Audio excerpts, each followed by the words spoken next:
Los Rockefeller. Primera parte.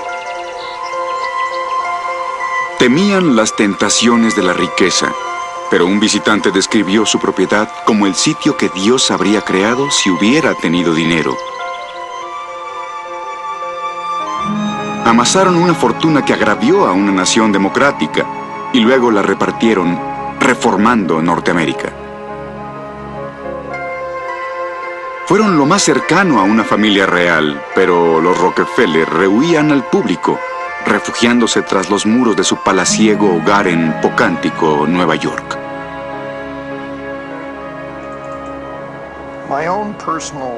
Mi experiencia personal de niño era un sitio que por una parte era una especie de Edén.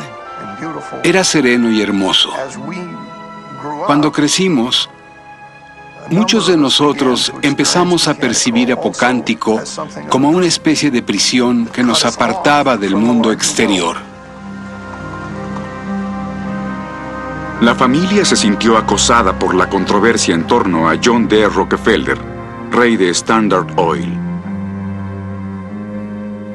Visto como un cruel depredador, como la encarnación del mal, había creado un imperio industrial y una fortuna personal a un nivel que el mundo no conocía. El gran drama de los Rockefeller era manejar la riqueza, manejarla como un hecho físico, encargarse de esa fortuna que crecía día con día en una forma que no podían controlar. Pero también tenían que enfrentarse con este hecho como una cuestión moral. ¿Cómo se controla? ¿Cómo se controla uno mismo? En el drama de los Rockefeller, a John D. hijo le tocó un papel casi imposible.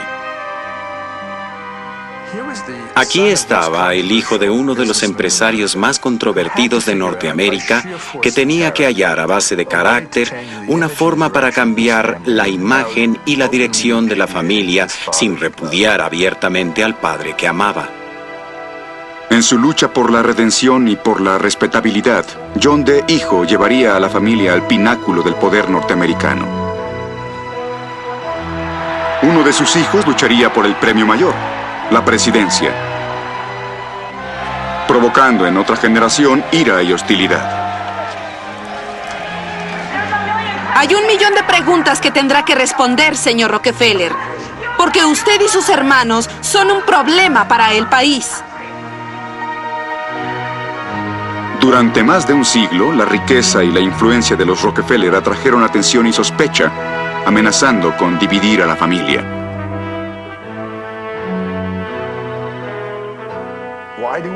¿Por qué queremos preservar este poder?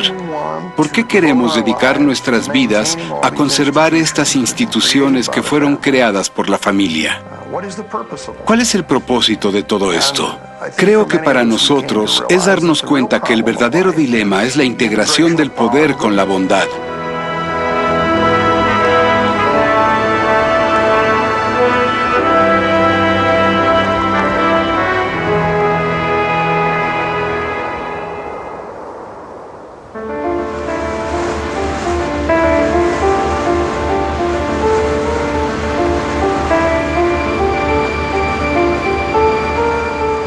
Octubre 9, 1901.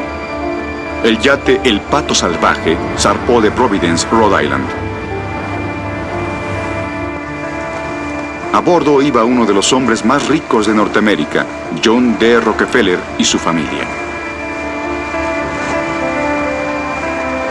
El barco se dirigía a una finca en Warwick Neck, al oeste de Narragansett. Pronto sus jardines acogerían a 500 huéspedes, los leones de la era dorada. En las puertas, los reporteros se congregaban para la boda del único hijo de Rockefeller, John hijo, con Abby Aldrich, hija de un poderoso senador de Rhode Island. Los guardias de Pinkerton se desplegaron para proteger a los huéspedes y los obsequios de boda.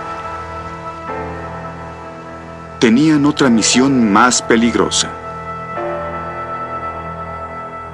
John D. Rockefeller, fundador de Standard Oil, era el hombre más odiado de Norteamérica, descrito como monstruoso, perverso y cruel. Rockefeller era acosado por reporteros, perseguido por extraños que pedían dinero. Empezó a guardar un revólver junto a la cama. Había habido amenazas de secuestro contra su familia y advertencias de bombas destinadas al hogar de los Rockefeller.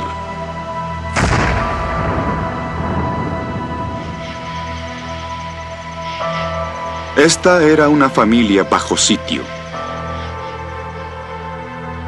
Le tocaría a la nueva novia y al sumiso y obediente hijo oprimido por la carga de ser un Rockefeller encontrar una salida para la familia.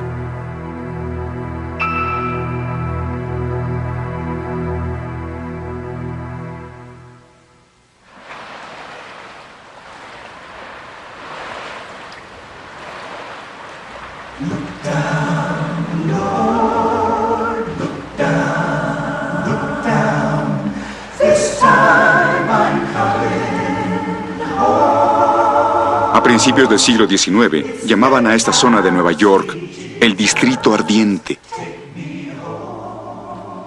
No por las llamas, sino por el fuego del infierno, por la llamarada del evangelismo cristiano. Los predicadores exhortaban a una vida de trabajo, de oración y buenas acciones para crear el reino de Dios en la tierra.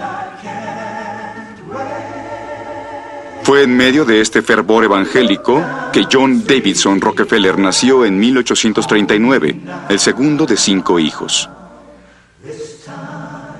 Su madre, Eliza Davison Rockefeller, era muy religiosa, estricta, disciplinada. Aún de joven, no era afecta a risas ni sonrisas. Pero un día tuvo un momento fatal de debilidad, cuando William Avery Rockefeller apareció en el umbral vendiendo baratijas. Llevaba una pequeña pizarra que estaba atada al ojal y en la pizarra había escrito "Soy sordomudo". Esto era parte de su rutina. Y Eliza, contrario a su costumbre, quedó deslumbrada con este encantador bribón y de hecho en su presencia dijo: "Me casaría con él si no fuera sordomudo". Era un sinvergüenza, aparentemente un truán encantador en persona, y ciertamente hechizó a Eliza.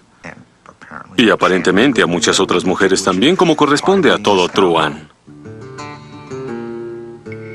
A diferencia de su esposa, William Avery Rockefeller se mantuvo alejado de la iglesia. Era un ambulante, un vendedor que vendía falsos remedios en un vagón en la frontera oeste. La gente cuchicheaba sobre su vida. Lo llamaban el diabólico Bill. Iba y venía a su gusto, nunca con previo aviso. Desaparecía durante meses, tenía crédito en la tienda. Un invierno acumuló una deuda de $1,000 que en el siglo XIX era una enorme suma de dinero. Pero luego regresaba muchas veces por la noche para que la gente no supiera de dónde venía. Y contaba historias de sus proezas que nunca eran tan precisas como para saber lo que había hecho o dónde lo había hecho. La risa y la música del diabólico Bill inundaban la casa. Manejaba fajos de dinero, vistiendo ropa nueva y elegante. Una vez apareció con un vistoso mantel hecho con billetes de banco. Tuve una preparación peculiar en casa, John D. comentó sobre su infancia. Parecía adiestramiento en negocios desde el principio. Bill Rockefeller confesó a uno de sus vecinos: "Hago negocios con mis hijos y siempre intento engañarlos para que aprendan". A John D. no siempre le gustaban esas lecciones de negocios, pero aprendía.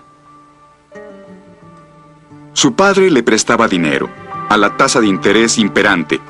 De pronto le exigía el pago sin previo aviso para comprobar que su hijo guardaba dinero. Con el diabólico Bill, John D. descubrió la emoción de arriesgarse en grande, el encanto del dinero. Eliza le enseñó las costumbres de su fe cristiana. ahorro, trabajo y absoluto autocontrol. Era como un pequeño adulto. Cuando iba a la escuela, los estudiantes le decían el señor seriedad.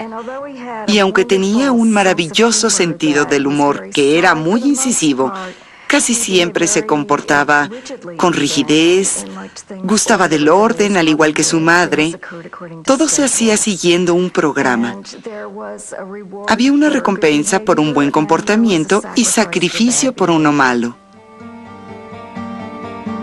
En 1849, el mundo se desintegró para la familia Rockefeller. Bill fue acusado de violar a una sirvienta que había contratado para trabajar en casa. En lugar de enfrentar los cargos, huyó, dejando a la familia sola para enfrentar el escándalo. Fue un momento de intensa vergüenza para el niño John. Creo que ante las lenguas viperinas de la gente del pueblo, John D. Rockefeller adquirió un temperamento cauteloso, reservado e independiente. Porque la gente siempre estaba murmurando sobre su padre y John D. no sabía la verdad sobre su padre. Pero creo que pensaba que podía acallar los rumores adoptando una actitud dura y estoica.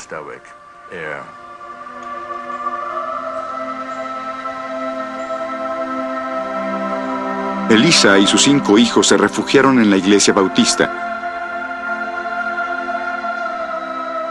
Cada domingo, cuando la bandeja de la colecta pasaba, instaba al joven John a donar su poco dinero. Llegó a asociar la iglesia con la caridad. Un predicador bautista lo alentó a ganar tanto dinero como pudiera, para luego donar tanto como pudiera. Fue en ese momento cuando Rockefeller admitió que el plan financiero de mi vida se formó. Pero el sonido de las monedas en la bandeja aún llevaban el toque del diabólico Bill. John D. llegó a asociar el dinero con esas raras veces en las que el padre llegaba a casa cargado de dinero del camino, cuando los Rockefeller funcionaban como una familia. Y creo que el hecho de que John D. creciera en esa situación perpetuamente inestable, preguntándose cuándo llegaría su padre a casa, preguntándose si podrían pagar las deudas de la tienda, creó a una persona con una necesidad anormal, no solo de gran cantidad de dinero, sino de una constante seguridad. Alguien que no gustaba de las sorpresas. Alguien que quería controlar el azar y burlar al destino.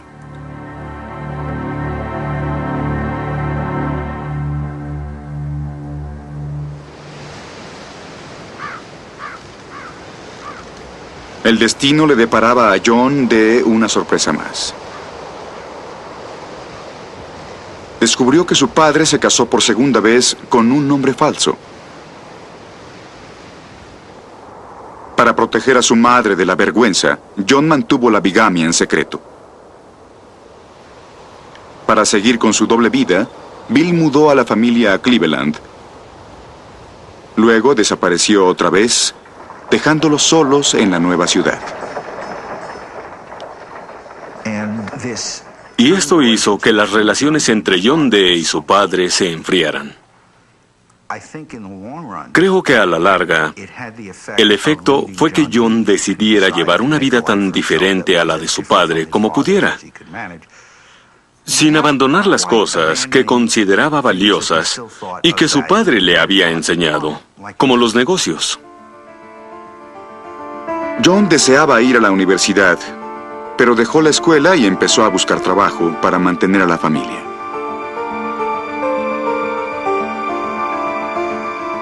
No fui a ningún comercio pequeño, dijo. Buscaba algo grande.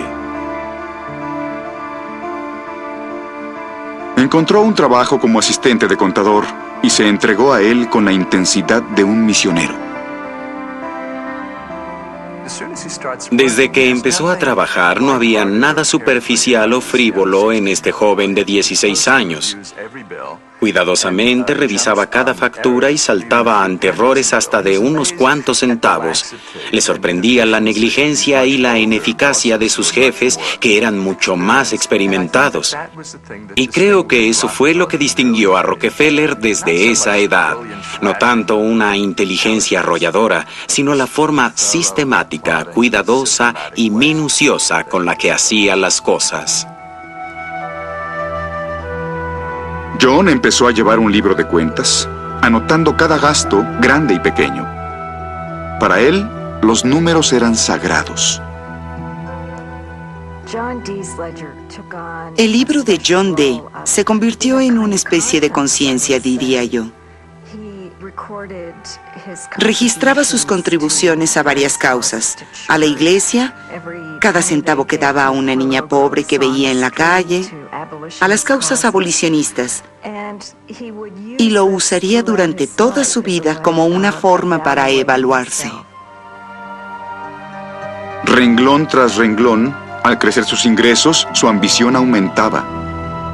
Pidió prestados $1,000 al diabólico Bill con intereses y empezó el negocio de comerciar con mercancías, comprando y vendiendo carne y granos. Tenía 18 años.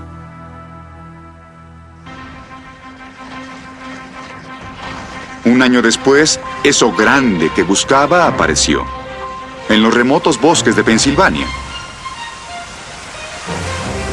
Petróleo, para lubricar la maquinaria de las industrias de Norteamérica. Petróleo para propiciar el crecimiento. Las noticias del hallazgo causaron el pandemonio cuando miles de especuladores llegaron a la región. De pronto, los forajidos desforestaron los bosques, instalando miles de endebles torres, esperando hallar el oro negro. Mientras el petróleo salía a borbotones, surgían increíbles historias de fortunas instantáneas. Entre los empresarios que llegaron a la región estaba John D. Rockefeller. No era ningún forajido. Vio que la perforación por el petróleo era un negocio riesgoso. La refinación y no la perforación, decidió, era en donde el dinero se obtendría. Pronto una nueva vía enlazó a Cleveland con la región petrolera. Rockefeller construyó su refinería a un costado. Fue una de las primeras en la ciudad en producir queroseno, un nuevo combustible para lámparas que era barato y limpio. La luz del hombre pobre, como lo llamaba John Dee, llevaría un nuevo resplandor a los hogares norteamericanos. La creciente demanda, estaba convencido que lo haría rico. Nunca olvidaré lo hambriento que estaba en esos días, escribió después. Subía y bajaba por los techos de los vagones apresurando a los chicos. Obsesionado con el negocio del petróleo, dominó cada detalle desarrollando nuevos productos para vender. A los 25 años, su refinería era una de las más grandes del mundo.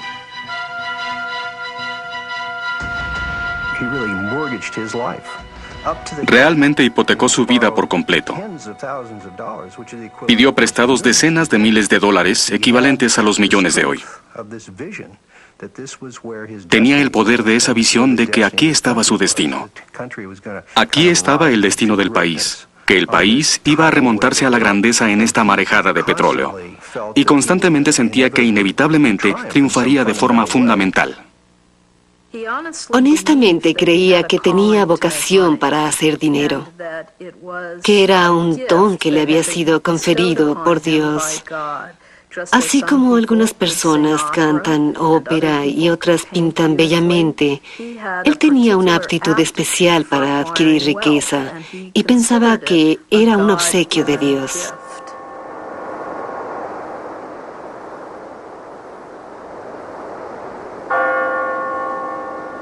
John Dee cultivaba su fe con tanto esmero como sus negocios. Siendo un humilde empleado, pagó por la libertad de un esclavo y ayudó a un orfanato católico. Al enriquecer, sus donativos fueron más generosos. especialmente con la iglesia de Cleveland. Se enamoró de esta iglesia. Barría la capilla, tocaba la campana, encendía las velas, enseñaba el catecismo. Parecía hallar en la iglesia un refugio del tipo de pecado que encontró en su padre. Pronto a John le atrajo una joven tan devota y decidida como él. Laura Spellman fue una feminista en 1850. Fue la representante de la preparatoria, la clase que se graduaba, la misma donde iba John Dee. Y el título de su discurso fue "Puedo remar mi canoa". Era un alegato del sufragio femenino en 1855. Cuando John la cortejó, fue muy diferente a los otros jóvenes del grupo que también la cortejaban, llevándola a bailes y a fiestas. Él llegaba a su casa y a veces tocaban el piano juntos, pero también se sentaban con sus libros de cuentas, revisándolos juntos. Ella aparentemente los hallaba tan interesantes como él. El 8 de septiembre de 1864, John y Laura se casaron en una pequeña ceremonia privada.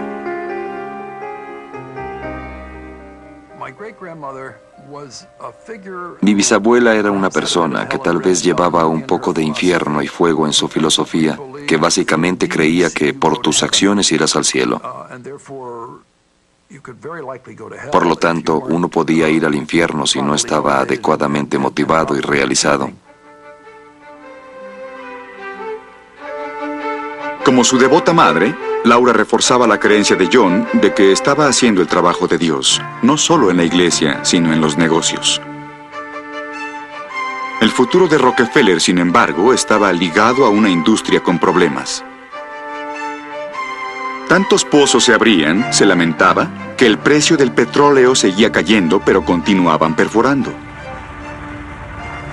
Vio una industria plagada por la sobreproducción y su propio éxito amenazado por lo que describía como una ruinosa e implacable competencia. John Dee era muy astuto y lo suficientemente analítico para darse cuenta que para encontrar la forma de salvar su empresa y su recién adquirida fortuna, tenía que hallar una solución para toda la industria. Fue en ese momento que John Dee empezó a concebir la industria petrolera como un gran mecanismo interrelacionado. Y no se podía cambiar solo un componente, había que controlar toda la maquinaria. En un movimiento que transformaría a la economía norteamericana, Rockefeller empezó a reemplazar a un mundo de petroleros independientes por una compañía gigantesca controlada por él. En 1870, pidiendo a los banqueros más préstamos, formó la Standard Oil de Ohio. Al año siguiente, calladamente aplicó lo que llamó Nuestro Plan, su compañía para controlar la volátil industria petrolera, con efectos devastadores. Rockefeller sabía que la refinería con los costos más bajos de transportación pondría a sus rivales de rodillas. Formó una alianza secreta con ferrocarriles, llamada Compañía Mejoras del Sur. A cambio de grandes y constantes envíos, Rockefeller y sus aliados aseguraron tarifas de transportación más bajas que las de sus perplejos competidores. Aida Tarbell, hija de un petrolero, después recordó cómo hombres como su padre luchaban por comprender los acontecimientos. Un inquietante rumor empezaba a correr por las regiones petroleras. Escribió: las tarifas de carga subían. Además, todos los miembros de la empresa Mejoras del Sur, una compañía desconocida hasta entonces, estaban exentos. Nadie esperó a conocer la opinión del vecino. En boca de todos solo había una palabra, y esa era conspiración.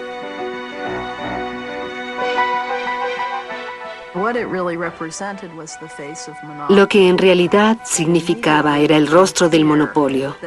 Inmediatamente se hizo evidente que la índole del negocio iba a cambiar en formas que serían su perdición. Y fue un duro golpe reconocerlo. Iban a quedar atrás. El nuevo mundo que les había sido abierto pronto iba a cerrarse. La imagen que siempre se usaba era la de una anaconda. Los apretones estrujantes de esta serpiente económica que se apoderaba de los empresarios independientes, sacándolos del negocio, llevándolos a una especie de trance económico en donde no había más alternativa que vender los capitales en esta conspiración. Era una conspiración, en realidad, una de las primeras grandes conspiraciones económicas del país.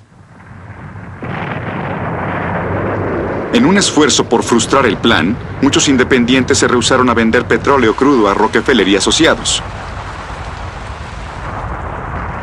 Impávido, Rockefeller usó a la empresa Mejoras del Sur para intimidar a sus rivales de Cleveland. Su hermano y socio del negocio, William, definió el plan como la guerra o la paz, vender a Standard Oil o sufrir las consecuencias. Al principio se acercaban a sus objetivos con deferencia y halagos. Rockefeller mismo usó su amplia capacidad de persuasión presentando a Standard Oil como una hermandad basada en la cooperación. Tenía esa fe misionera de que estaba destinado a dirigir esta industria y cuando expropió a sus rivales no solo quería las plantas, también quería a los gerentes, pues no estaba interesado en enajenarlos. Prefería convencer a la gente para que le vendiera voluntariamente en lugar de agobiarlos con tácticas terroristas. Aunque, de ser necesario, podía recurrir a métodos muy duros para ablandarlos o, según su frase, para darles un buen susto antes de negociar con ellos. Rockefeller podía crear una escasez de los vagones que transportaban el petróleo. Salía y compraba todos los barriles del mercado para que el competidor no tuviera dónde guardar y enviar el petróleo. Incluso llegó a comprar todas las sustancias químicas necesarias para refinar el petróleo. Rockefeller dio instrucciones a Standard Oil para que se comunicaran en código. La compañía se llamaba Club.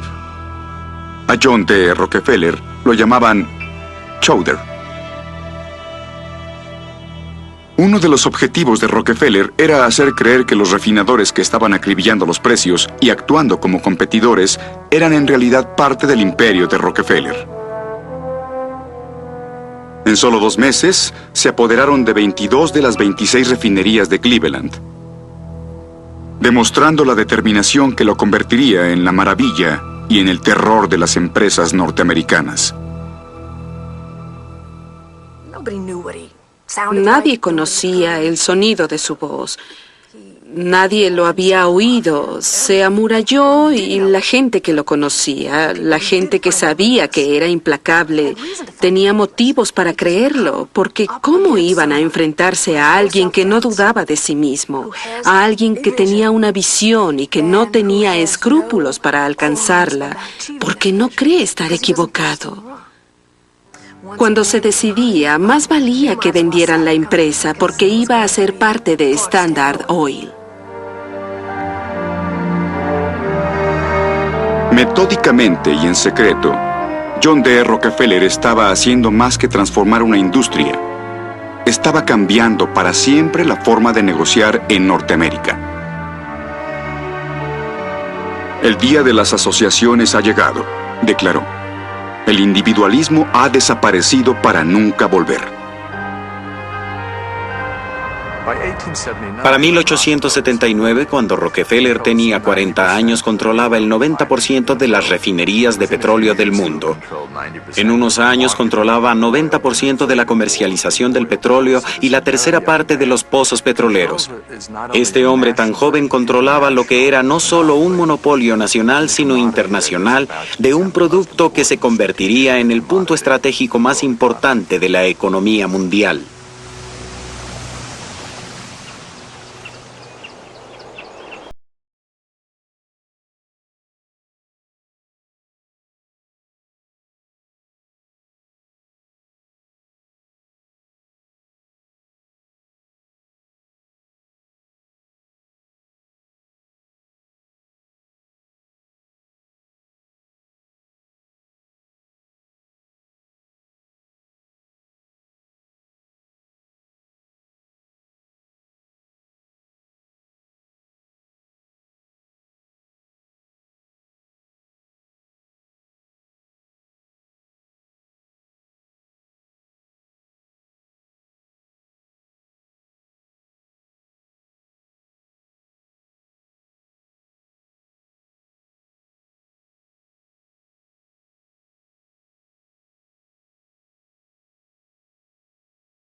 Sentían que debían seguir viviendo como en el pasado, con ropa muy sencilla, con los niños compartiendo sus juguetes, ganándose su gratificación, ya que esto era una parte importante para formar el carácter y llevar una vida virtuosa, que en cierta forma ceder ante el lujo podría descartar.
John y sus hermanas continuamente eran alentados por su madre para limpiar sus almas del pecado.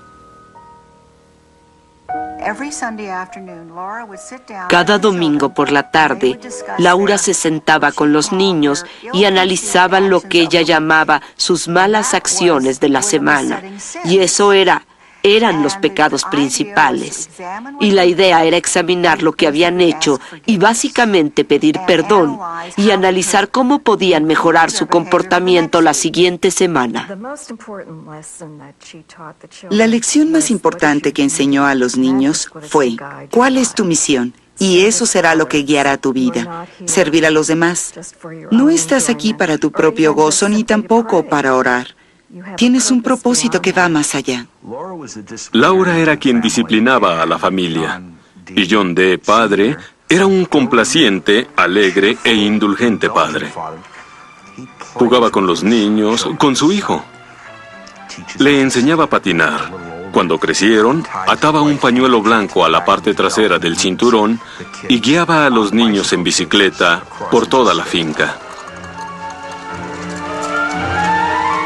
Rockefeller llevaba a los niños por los caminos sinuosos de Forest Hill, manifestando una emoción infantil que pocos conocieron.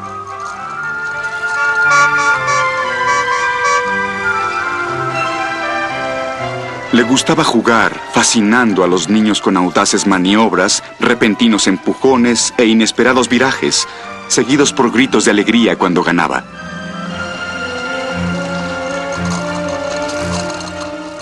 Su hijo recuerda: papá nunca nos dijo qué no hacer. Era uno de nosotros. Aunque Rockefeller era un alegre compañero para sus hijos, él y Laura los mantuvieron alejados del mundo exterior.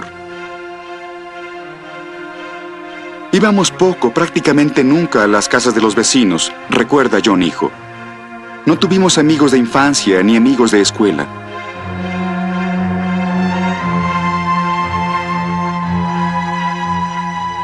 La austeridad inculcada a John D. por su madre Elisa aún reinaba en la familia Rockefeller.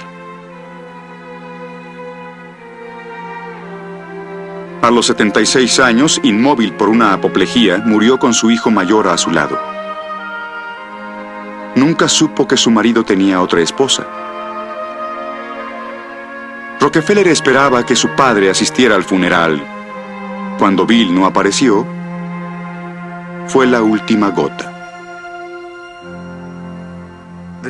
El día antes del funeral de Elisa, John D. dio instrucciones al predicador para que hablara de su madre como una viuda. Era parte de su venganza, estaba eliminando a su padre de su vida. Y nunca lo perdonó. Dio una clara impresión a otras personas años después de que su padre había muerto.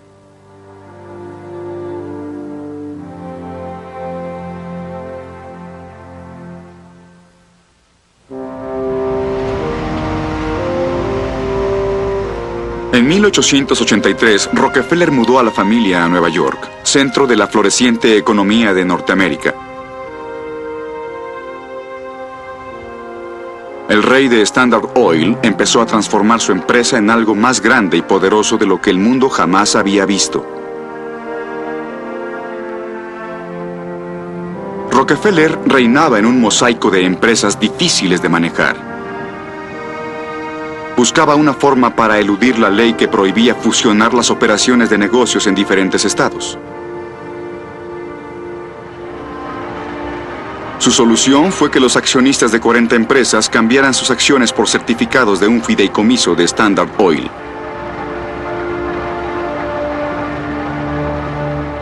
El fideicomiso se convirtió en una corporación de corporaciones. Rockefeller concibió un ingenioso blindaje legal. Detrás de él, podría controlar su vasto imperio tranquilamente y en absoluto secreto.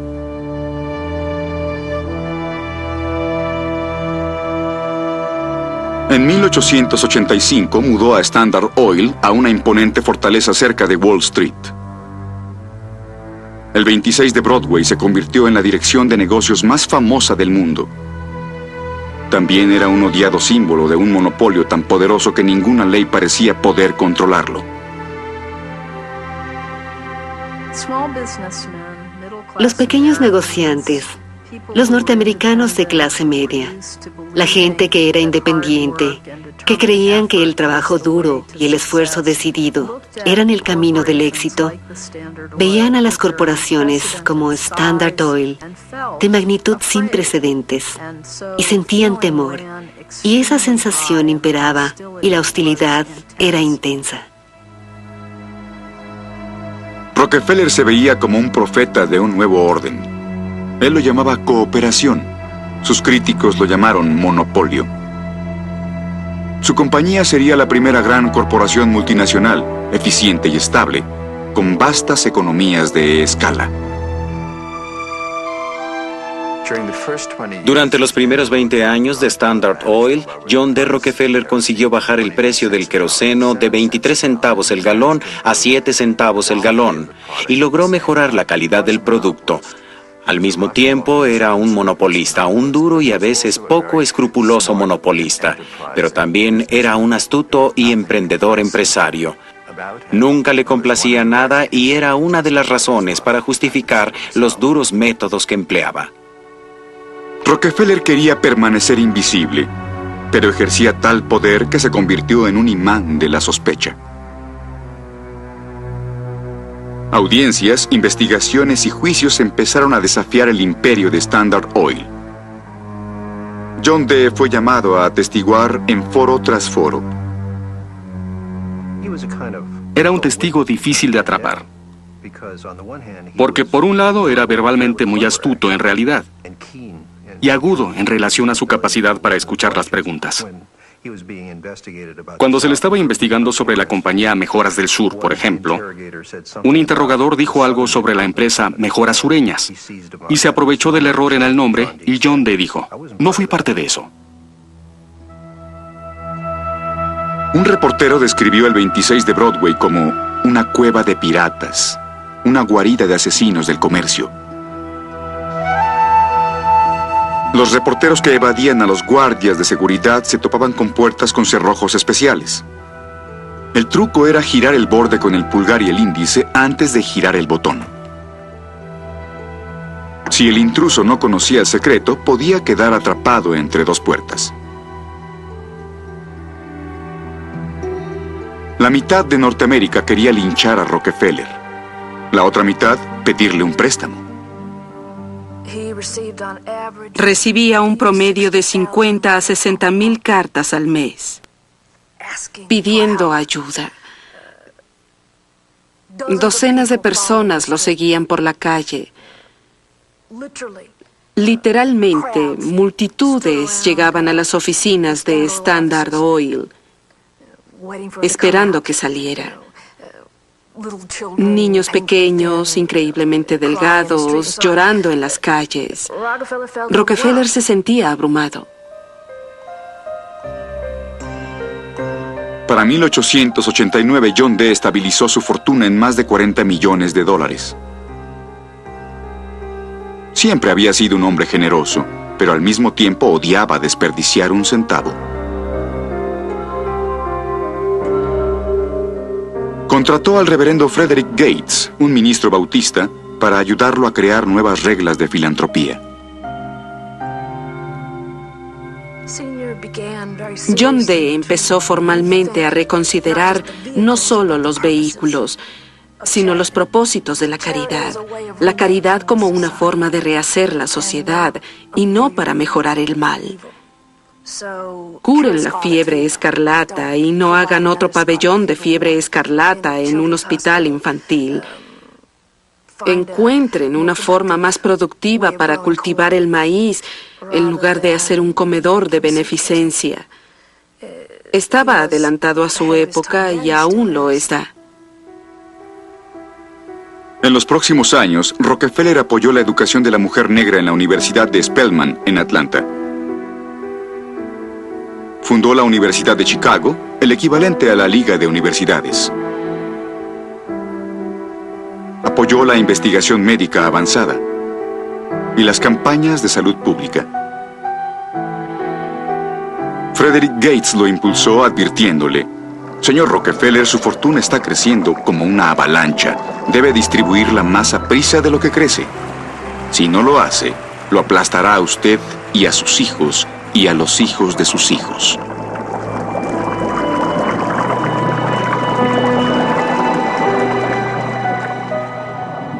Tenso por las demandas por hacer dinero, Rockefeller ahora se tambaleaba ante las presiones para distribuirlo. Investigué y trabajé hasta casi caer en la depresión, dijo, abriéndome paso en el cada vez más amplio mundo de la filantropía. Debido a problemas estomacales, Rockefeller se alejó un tiempo del trabajo, refugiándose en Forest Hill. Para recuperar la salud, trabajaba al aire libre, montaba en bicicleta y comía sencillamente. Para fines del verano había aumentado 6.79 kilogramos. Sin embargo, se resistía a volver al trabajo y ahora reflexionaba en algo impensable, el retiro.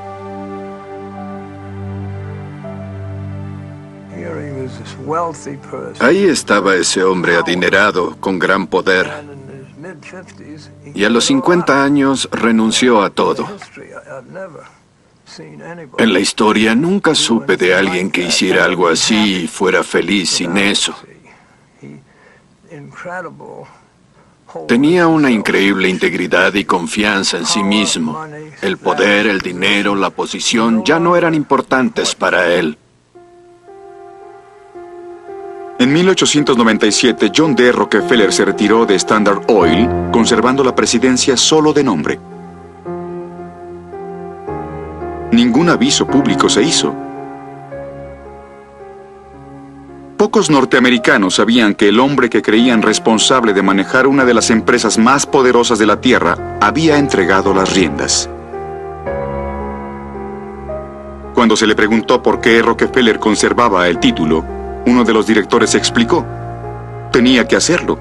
Unos procesos estaban pendientes en los tribunales y le dijimos que si alguno de nosotros tenía que ir a la cárcel, él tendría que ir con nosotros.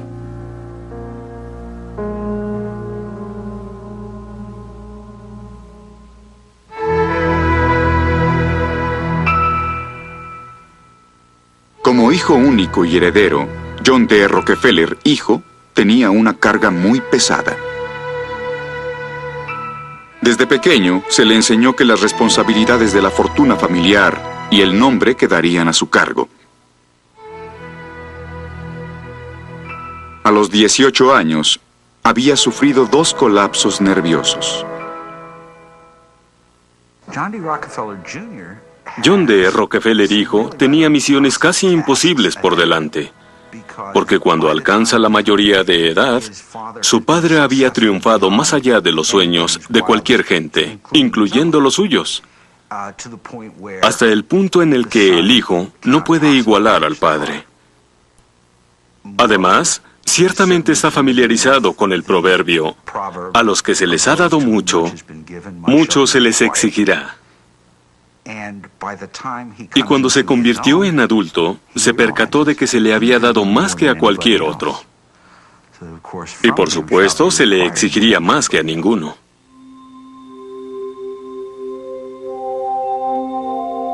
Totalmente consciente, John ingresó a la Universidad de Brown en septiembre de 1893.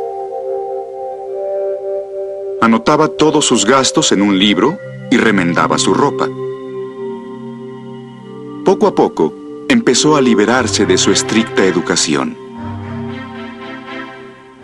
Por primera vez en su vida, fue al teatro, disfrutó partidos de fútbol y una vez fumó una cajetilla de cigarrillos.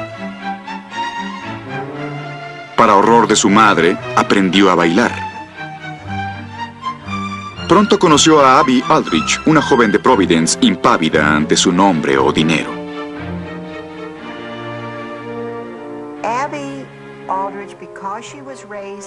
Abby Aldrich, como creció en una familia liberal, relajada y artística, fue como una inyección de dinamismo e interés en el gran mundo, del cual John había sido apartado. El padre de Abby, Nelson Aldrich, era un controvertido senador norteamericano de Rhode Island.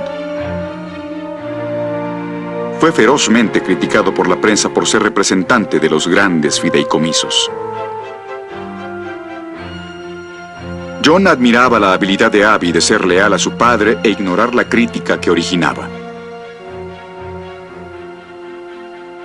Cerca de su graduación, aún veneraba a su padre y se sentía muy herido por los constantes ataques de la prensa.